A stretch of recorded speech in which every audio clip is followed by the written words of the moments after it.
واتل عليهم نبأ ابني آدم بالحق হে নবী আপনি আদম আলাইহিস সালাম ওয়াস সালামের দুই সন্তানের কোরবানির কাহিনী তাদের ঘটনা আপনি মানুষের মাঝে সত্য সত্য বর্ণনা করেন إذ قربا قربانا فتقبل من أحدهما ولم يتقبل من الآخر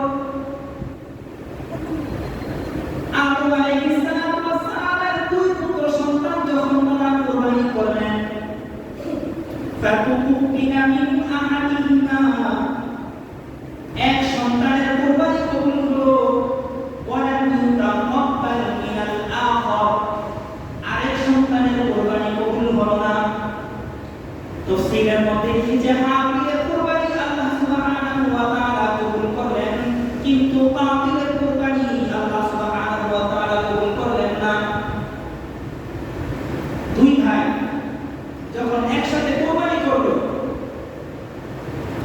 ওই সময় কোরবানি কবুল হওয়ার নিদর্শন ছিল যার কোরবানি কবুল হতো তার ওই কোরবানিকৃত জন্তু আকাশ থেকে একটা আগুন এসে বা আগুনের সাদৃশ্য কোনো কিছু এসে সেটাকে পোড়ায় দিত আর যার কোরবানি কবুল হতো না আকাশ থেকে আগুন আসতো না তার কোরবানিকৃত পশু বা যে বিষয়গুলা সে কোরবানির জন্য আল্লাহ সুবহানাহু ওয়া তাআলার কাছে পেশ করত সেগুলো পুণ্যই করে থাকত বুঝতে পারছেন তো হাবিল যে জন্তুটা কোরবানি করেছিল আকাশ থেকে আগুনের টুকরা এসে সেই জন্তুটাকে জ্বালিয়ে পুড়িয়ে ভস্ম করে দিল কিন্তু হাবিল যা কোরবানি করেছিল আকাশ থেকে আগুনের টুকরা এসে সেটাকে জ্বালিয়ে দিল না এতে করে এক ভাই আরেক ভাইয়ের উপর হাবিলের উপর রাগান্বিত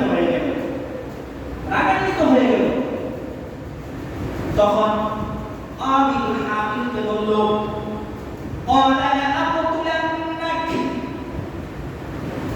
এখন হাবিলের কোরবানি যেহেতু কবুল হয়ে গেল হাবিল আকীমাকে বিয়ে করবে এই কষ্ট সহ্য করতে না পেরে হাবিল বলে উঠল যদি তুমি আকীমাকে বিয়ে করো আমি অবশ্যই তোমাকে হত্যা করব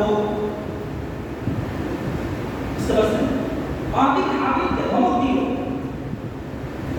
قال إنما يتقبل الله من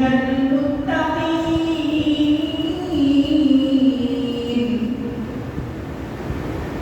হাবিল বলল ভাই হাবিল তোমার কোরবানি আল্লাহ সুবহানাহু ওয়া তাআলা কবুল করেন নাই আমার কোরবানি আল্লাহ সুবহানাহু ওয়া তাআলা কবুল করেছেন আল্লাহ সুবহানাহু ওয়া তাআলা মুত্তাকি বান্দাদের কোরবানিগুলা তাদের আমলগুলাই আল্লাহ সুবহানাহু ওয়া তাআলা কবুল করে থাকেন আমি মুত্তাকি আমি তাকওয়ার অন্তর নিয়ে একমাত্র আল্লাহ সুবহানাহু ওয়া তাআলাকে রাজি খুশি করার উদ্দেশ্যে কোরবানি করেছিলাম সেই কোরবানি আল্লাহ কবুল করেছেন কিন্তু তুমি আল্লাহ সুবহানাহু ওয়া তাআলার সন্তুষ্টির জন্য কোরবানি করতে পারো নাই এই জন্য আল্লাহ সুবহানাহু ওয়া তাআলা তোমার কোরবানি কবুল করেন না লাইন বাসাতা ইলাইনা তাকাতুলানি মা আনা বিবাসিতিন ইয়াদিয়া ইলাইকা লিয়াকুতুলাক এখন হাবিল বলতেছে হাবিলকে যদি তুমি আমাকে হত্যা করার জন্য হাত বাড়াও যদি তুমি আমাকে হত্যা করার জন্য হাত বাড়াও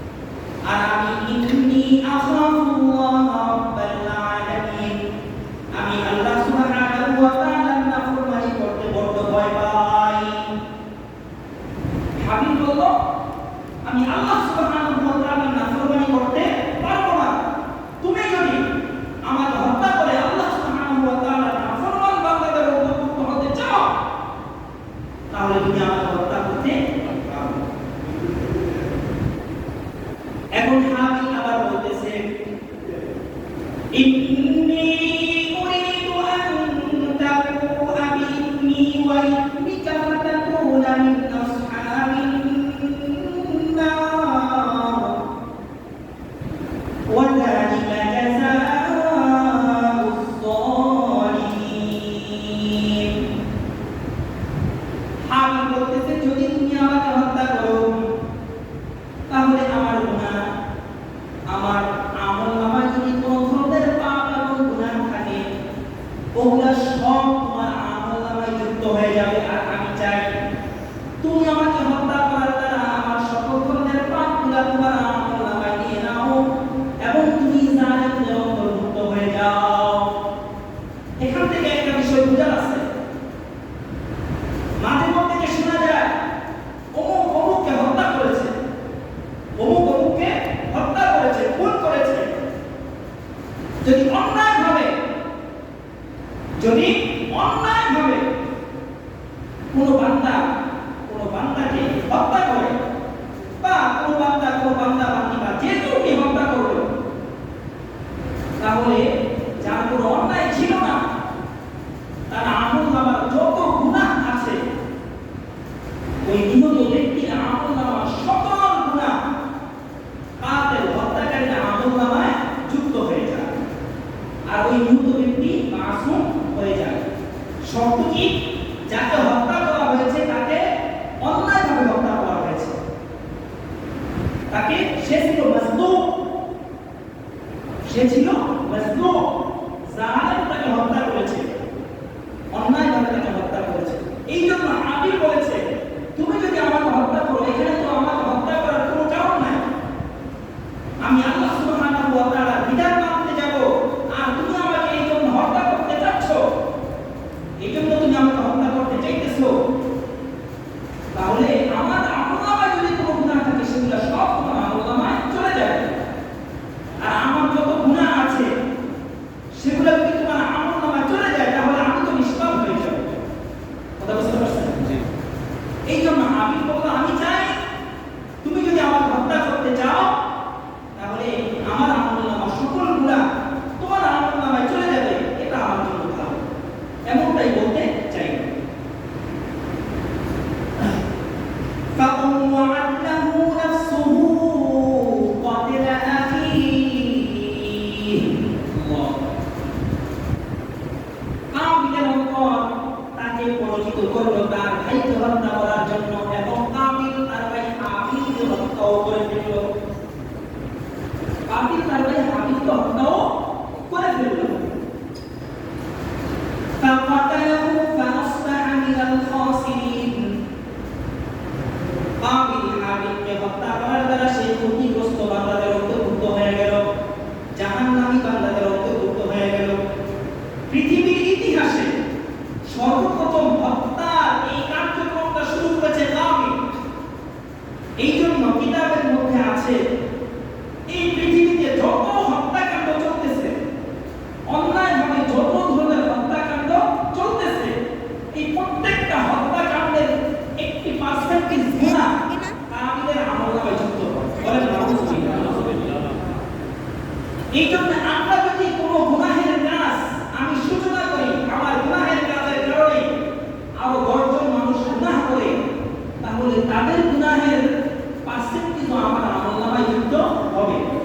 ঠিক তেমনিভাবে আমি কোনো ভালো কাজ করলে এই ভালো কাজের দেখা দিয়ে অন্যান্য মানুষ যদি ভালো কাজ করে তাহলে ওই ভালো কাজের একটা সওয়াব পার্সেন্টেজ ওই ব্যক্তির আমলনামায়ও জমা হবে। কোরআনের বিভিন্ন আয়াতের বিভিন্ন মাসআলা, বিভিন্ন বিধান বের হয়। আমাদের সমাজে অনেকে দেখবেন আপনি যে এটা নিষেধ করতেছেন, আপনি যে এটা করতে না করতেছেন, কোরআন হাদিসে কোথাও আছে না।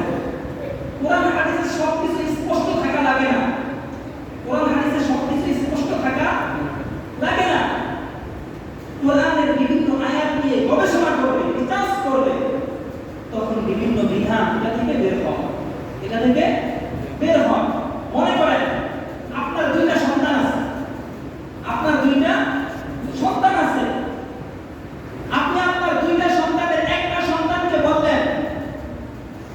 যে তুমি যদি অমুক জায়গায় গিয়ে অপরাধমূলক কার্যক্রম করো তাহলে আমি তোমাকে শাস্তি দিব। আপনি আপনার এক সন্তানকে বললেন, এখন বলেন তো আপনার এই হুকুমটা, এই আদেশটা শুধু কি আপনার এই এক সন্তানের জন্য না উভয় সন্তানের জন্য? এখন অন্য সন্তান যদি বলে আপনি তো আমাকে কিছু বলেন নাই, আপনি তো বলছেন তাকে, তখন আপনি বলবেন এটা আসলে আমার ছেলেটা মূর্খ, বোকা, বুঝতে পারে না যে কোরআনের বিধানগুলো এরকম।